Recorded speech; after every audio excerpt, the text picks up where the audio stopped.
వివక్ష లేని మానవ సమాజ నిర్మాణానికి కృషి చేయాలని international human rights confederation chairman professor doctor V L పేర్కొన్నారు. ఈ మేరకు అంతర్జాతీయ మానవ హక్కుల దినోత్సవాన్ని హిమాయత్ నగర్లోని పార్టీ కార్యాలయంలో ఘనంగా నిర్వహించారు. ఈ కార్యక్రమానికి ముఖ్య అతిథిగా పాల్గొన్న ఐహెచ్ఆర్సీ సెక్రటరీ జనరల్, సుప్రీంకోర్టు న్యాయవాది వడ్లమూరి కృష్ణ స్వరూప్ మాట్లాడుతూ కుల, మత, జాతి, వర్ణ, లింగ వివక్షల నిర్మూలనకే 1948 డిసెంబర్ 10న మానవ హక్కుల డిక్లరేషన్ను ఐక్యరాజ్య సమితి ప్రకటించిందని గుర్తు చేశారు. జాత్యహంకారం, ప్రభుత్వాల యుద్ధాలను, హింస, పేదరికం, నిరుద్యోగం వలనే ప్రపంచవ్యాప్తంగా మానవ హక్కుల ఉల్లంఘనలు పెరుగుతున్నాయని ఆయన అభిప్రాయాన్ని వ్యక్తం చేశారు. పాలహస్తీనా ఇజ్రాయెల్ యుద్ధం దీనికి నిదర్శనమన్నారు. భారతదేశంలో యుగాల తరబడి ఉన్న కుల వ్యవస్థ వల్ల దళితులు మానవ హక్కులను కోల్పోయారన్నారు. ప్రస్తుత ప్రభుత్వంలో రాజ్యహింస పెరుగుతుందని, ఆదివాసీల భూసంపద కార్పొరేట్లకు అప్పగించబడుతుందని కృష్ణ స్వరూప్ తీవ్రంగా విమర్శించారు.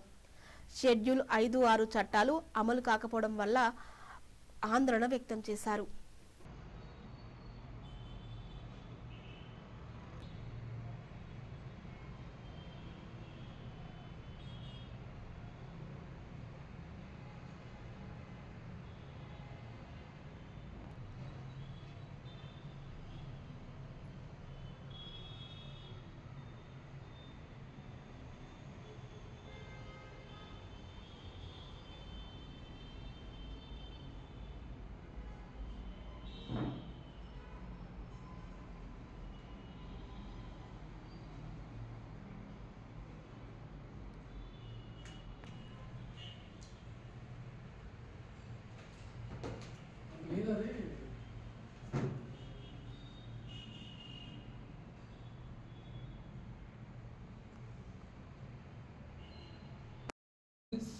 And all what the benefits to useful to develop the humankind, it's necessary to give and provide by the government of India. But Modi ji was ruined all the activities to kept in their hands, and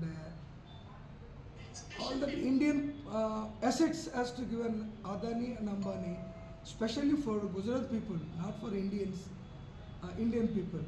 So really we have been suffering very much to do this activity of Narendra Modi ji by the Dalit people. So here I requested to this Prime Minister, stop ABCDs in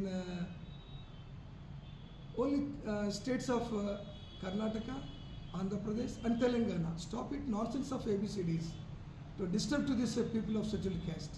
So Dalit rights are human rights.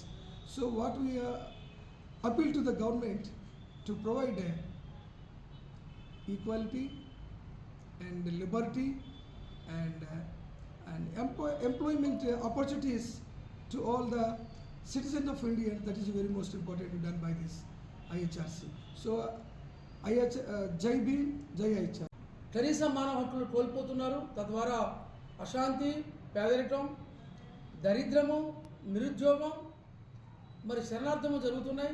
వేల సంవత్సరాలుగా కొట్టుమిట్లాడుతున్న పాలస్తీనా Israel సంబంధించిన ప్రధానమైన సమస్య. కాబట్టి భారత్లో కొన్ని వేల సంవత్సరాలుగా దళిత కులాల పట్ల వారి మానవ హక్కుల్ని కాళరాసిన మను బ్రాహ్మణీయ వర్ణ వ్యవస్థ సంబంధించిన మాఫియా వైదిక బ్రాహ్మణ వర్గం చేసిన దుర్మార్గం వల్ల కొన్ని కులాలు, ముఖ్యంగా దళితులు మానవ హక్కులను కోల్పోయారు. అంబేద్కర్ నాయకత్వంలో రాజ్యాంగం ద్వారా మరి అనేకమైన ఆర్థిక, సామాజిక, రాజకీయ, సాంస్కృతిక జీవన మానవ హక్కుల్ని చట్టబద్ధం చేయడం జరిగింది.